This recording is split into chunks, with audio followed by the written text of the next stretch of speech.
பண்ண இருக்கிறார், இருக்கிறத நம்பணும். அப்ப இந்த மனுஷனுக்கு இத்தனை இவ்வளத்தையும் விட்டு விட்டுட்டு யாரை பிடிச்சிட்டான்?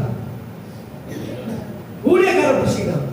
அப்ப அவனுக்கு செல்வம் பெருசா தெரியல, சொத்து பெருசா தெரியல, இந்த ஊழியக்கார் செய்த ஊழியம் பெருசா கண்டான் இல்லையா? அவன் இருக்கும் பொழுது நிறைய அற்புதத்தை செய்து விட பார்க்கிறான். ராஜாக்கள் என்ன பண்றாங்க? இவரை கனப்படுத்துகிறாங்க. ஊர் ஜனங்கள்லாம் என்ன பண்றாங்க? இவர்கிட்ட தீர்க்கதரிசி கேட்கறதுக்கு ஓடி வராங்க. அப்ப இதெல்லாம் அவன் பார்த்து பார்த்து என்ன பண்றாங்க? வளர்ந்தபடினால அது மாத்திரம் இல்ல, அந்த இடத்துல பாத்தீங்கன்னா ஒருத்தன் ராஜா என்ன பண்ண, அவனை அழைச்சி கொண்டு வான்னு சொல்லிட்டு அனுப்பான் 50 பேர். நான் தேவனுடைய மனுஷன் சொன்ன என்ன பண்ண 50 பேரு செத்து போறாங்க. இதெல்லாம் யார் பார்க்கறான்? அப்ப தேவனுக்காக ஊழியம் செய்தால், தேவனோடு கூட இருந்தால், உலகத்துல யாருக்குமே கிடைக்காத அதிகாரம், வல்லமை, கிருபை யார் கொடுக்கிறாங்க? இந்த ஆண்டவராகிய இயேசு கிறிஸ்து. நல்லா நீங்க கவனிச்சு பாருங்க.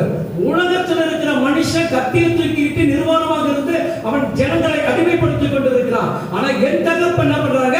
அவர் கொடுக்கிற வல்லமை, அவர் கொடுக்கிற கிருபை, நல்லா டீசெண்டா ட்ரெஸ் பண்ணிட்டு, நல்லா ஃபிட்டா பண்ணிட்டு, என் நாமத்தை சொல்ல அங்க இருக்கக்கூடிய மனிதனை ரட்சிப்பு உண்டாக்கக்கூடிய வல்லமை உனக்கு கொடுக்கிற அந்த வல்லமை, அடிமைப்படுத்துகிற வல்லமை, இந்த வல்லமை அடிமை கட்டினது உயிர்ப்பிக்கிற வல்லமை என்று உனக்கு எனக்கு இந்த தேவன் வல்லமை கொடுக்கிறாரா? அந்த வல்லமை பெருசு. நம்ம தலைக்கு மேல கரங்களை கட்டி